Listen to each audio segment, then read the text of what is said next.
Hi guys, we all know how the Muslims in Malaysia look at the war in Gaza. We tend to look at it from the pro-Palestinian point of view. I guess this is inevitable because we are a Muslim majority country, and being a Muslim majority country, obviously we're going to take the pro-Palestinian point of view.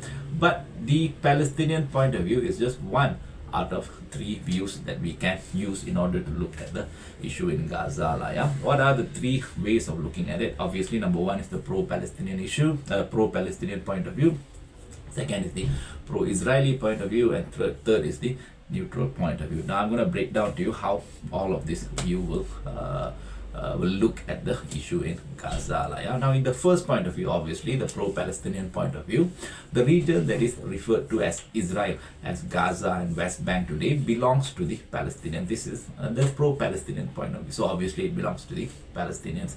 From their point of view, the current population of Israel, the Israelis, were originally foreigners who came to Israel in the early 20th century, displaced the indigenous Palestinians there before finally kicking them out of their homes and possessing their land illegally by force. Now, following this narrative, the pro-Palestinian view, they tend to view the Palestinian struggle as being right, as being just, for it is a struggle against an oppressive, exploitative and colonialist Israel by the downtrodden, oppressed and victimized Palestinians for their home and for their natural rights.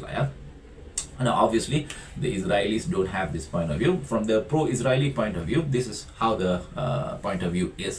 From the pro-Israeli point of view, they believe that Israel was mostly a sparsely populated land made up of mosquito-infected marshes and barren deserts, which the Jews that immigrated to the land in the early 20th century cultivated, irrigated and developed. In their point of view, most of those who are referred to as indigenous Palestinians today were themselves foreigners. They were Arab foreigners who came into Israel from surrounding Arab states, from the surrounding parts of the Middle East, and they immigrated to Israel only after the Israelis had developed the region, cultivated, developed and irrigated the region. So in other words, although the Israelis do see themselves as immigrants, that they came from outside, from other parts of the world to Israel, they see themselves as immigrants or descendants of immigrants. They also see the Palestinians as descendants of immigrants, and so they deem themselves to have as much right to the region of Israel as the Palestinians.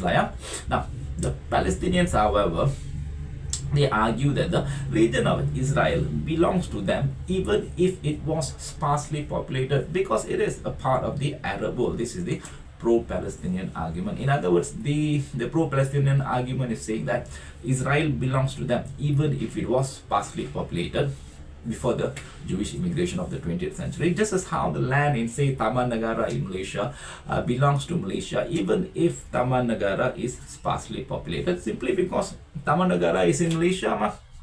So foreign people just can't come to Taman Negara, cut down all the trees, build a settlement and then call Taman Negara their own, just because there was nobody there before they arrived. Now, to counter this argument, the Jews of Israel claim that they are not just immigrants of the region, but Israel is their ancestral homeland. Ancestral homeland means, say Korea is the ancestral homeland of the Koreans, Thailand is the ancestral homeland of the Thai, and therefore they're saying, the Jews are saying that Israel is the ancestral homeland of the Jews. So they claim that their ancestors, the international Jewish community, they did not leave Israel voluntarily, but were forcibly evicted, or subtly pushed out, displaced from their homes in the region of Israel many years ago, hundreds of years ago, thousands of years ago, by various invading forces, from the Greeks to the Romans to the medieval European nations, to the Arabs, to the Turks. So many people have occupied that region, and these invaders were the one that pushed the indigenous Jews out of Israel forcibly. or without their consent at least, like they didn't want to leave, but they had to leave because of the invaders. This is the Jewish point of view. Despite that, like the Israel also claimed that their ancestors never relinquished their hope to return to Israel and lived in exile as refugees in other nations for hundreds if not thousands of years, while waiting for the time when they could finally return to their homeland. It is because their ancestors, the international Jewish community, saw themselves as refugees in other nations, that the Jews did not assimilate into the indigenous population of their host nations, including in Europe. And it's because they refused to assimilate, even after hundreds, even after thousands of years, that they were always viewed with suspicion by the population of their host nation, after enduring frequent pogroms, frequent prosecutions in lieu of their refusal to assimilate, even after even after thousands of years. The collective suffering of the Jews reached its peak during the Holocaust period, during the Nazi era, during the World War II era, when up to 1 in every 3 European Jews, or 6 million Jews, were systematically eliminated by the Europeans to wipe out any trace of the Jews in Europe. Now, that they have suffered and paid such a heavy toll for their firm belief that they belong to Israel is then shown as proof by the Jews that Israel is indeed the home of the Jews. And thus the immigration of the Jews into the region of Israel in the early 20th century should not just be seen as an immigration, it should actually be seen as a homecoming. It's a case where refugee and exile people finally get to return to their home. This is the pro-Israeli point of view.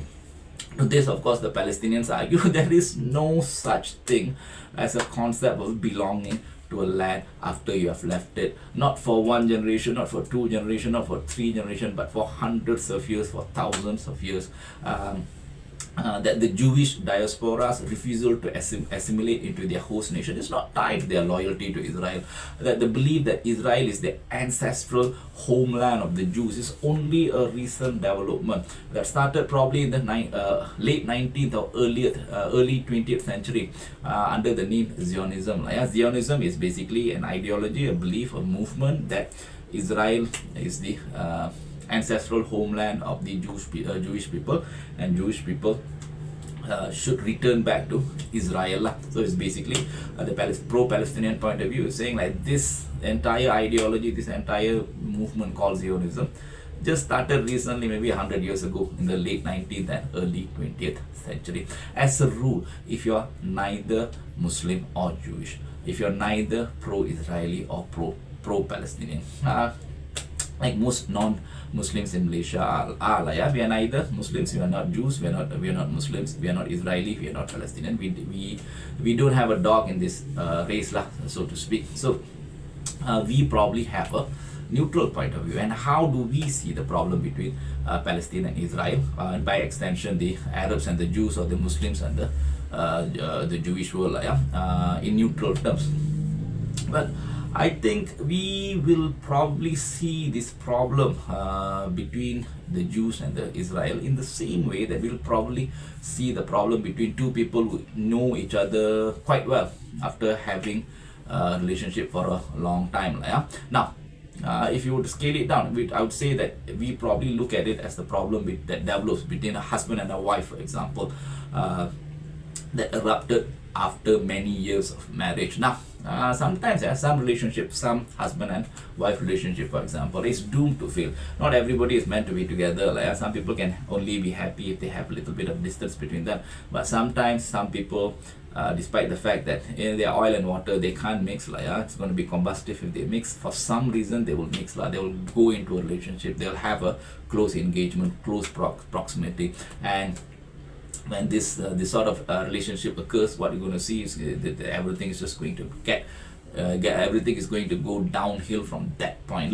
Now let's scale it down. Let's look at it from the point of a marriage. Now, in this sort of like a problematic marriages, in the course of the marriage, of course, both parties might have some good times. Of course, they'll have bad times, but they might have some good times too. But overall, the bad times will exceed the good times, and the toll that the bad times will exact will just keep piling up. piling up over time, up to a point when both parties most likely would have suffered from dissatisfaction, frustration, disappointment, anger against the other party in their relationship, which they would have long suppressed, but it would somehow or other inevitably at some point erupt in the open. When it erupts, sometimes things can go worse when both parties, feeling quite aggrieved, would lash out aggressively against the other party and escalate the problem to a whole new level. After the escalation, the level of dissatisfaction, disappointment, frustration, grievance that both parties have against each other might even mutate into such deep prejudice and hatred that both parties might become possessed with an extreme desire to harm each other. Now, as a rule, we are all only healthy people, whether it's a nation or individuals, we are only healthy if our aim is to pursue happiness. But if for some reason we don't pursue our happiness anymore, instead we are pursuing the unhappiness of another person. In other words, our aim in life is not to get happiness for ourselves, but to harm another person, then we can call ourselves disturbed. Now, and if we become disturbed either as an individual or as a nation, I doubt there is any point in asking the question who or what started the problem between the two parties that are in conflict. Both parties have had so many transactions between them. The relationship is probably so long that if you were to look for a point to determine where the problem started, you would not be able to find it, even if you look for it for 1,000,000 years. If you can't even find the problem that caused the relationship between two entities, whether it's a married couple or whether it's between two nations, to turn toxic after, in the case of a couple, after a few decades, in the case of Israel and Palestine, after, I don't know, hundreds, maybe thousands of years, what chances is there that you will find the root cause of the problem and solve it? What chances is there? I'll say it's next to nil. There is sometimes you can't find the cause for every problem in this world. Sometimes there is no point in looking for the origin of the problem anymore. Not being able to solve to find the root cause of the problem, there is no chance that you will be able to solve the problem within the framework of justice or fairness or proportion. So if you can't solve it within the framework of justice or fairness and proportion, what can you do? Now, and not only can't you solve it within the framework of justice, fairness and proportion, what if the problem has gotten out of hand to the point that, right now both parties have reached a stage where your aim in life is not to look for your own happiness, but just to destroy or harm the other person. So what can you do when you reach this stage? I think there is only two options. If you're a neutral person, you can see quite clearly, but I think if you're from a pro-Israeli or a pro-Palestinian, if you take a pro-Israeli or pro-Palestinian point of view, you probably can't see it. But it's quite obvious to a person who looks at it from a neutral point of view. You only have two options to resolve it. Now, the first option, you must actually just provide each other with a blanket forgiveness. Now, what does blanket forgiveness mean? It means you accept that, this entire mess, this entire problem, it's not only the other person's fault, but it's also your fault. Now, and once you accept that it's also partly due to you, first thing you have to do is you have to forgive yourself. This is the most important thing that people don't understand about the Israel-Palestinian problem. One of the biggest problems that they have is they cannot forgive themselves. The Palestinians can't forgive themselves. It's not to say their big problem is they can't forgive the Jews. Their big problem is they cannot forgive themselves for getting into this mess. So the first thing they have to do is just forgive themselves. Now, after they forgive themselves, then only they can forgive the other side. Now, what does it mean that you forgive yourself and you forgive the other side? It means you just no longer want to harm yourself, and when you no longer want to harm yourself, that's when you no longer want to harm the other side. People don't see it this way, but the big problem in the Israel-Palestinian conflict is both sides might actually want to harm themselves. They might have so much regret, or they might they want to punish themselves for this, for getting stuck in this mess, and it's their desire to punish themselves that might be causing them to resort to wanting to punish the other person, the other side as well. Yeah? So the first thing, blanket forgiveness means forgive yourself, then forgive the other side, and then once you forgive yourself, you don't want to harm yourself. When you don't want to harm yourself, that's when you won't want to harm the other side. Yeah? Now, if they give each other this blanket forgiveness, then I believe this would lead to a de-escalation of their conflict. It might not occur immediately. Peace might not come soon. It might come after 2 generations, 3 generations, because their problem between them is long-standing and vicious. So you can't expect peace to come immediately. But what you can expect is de-escalation will occur immediately. So the problems that the Israelis and the Palestinians have between them will not get worse. It will just decrease, will get better and better. Maybe slowly peace might come after 3-4 generations, but the problems will reduce. And also this admission, this acceptance, this blanket forgiveness is actually the precondition for the much talked about 2-state solution. People keep on saying about let's have a 2-state solution for Israel and Palestine. That's the only possible solution to have for the conflict between Israel and Palestine. People say this, but this solution, the 2-state solution, it's the basic requirement, underlying requirement is that Israel and Palestine must give themselves and the other party a blanket forgiveness. If there is no blanket forgiveness, there's not going to be a 2-state solution. Even if you try to talk about a 2-state solution until the cows come home, there's not going to be a 2-state solution until there is a blanket forgiveness.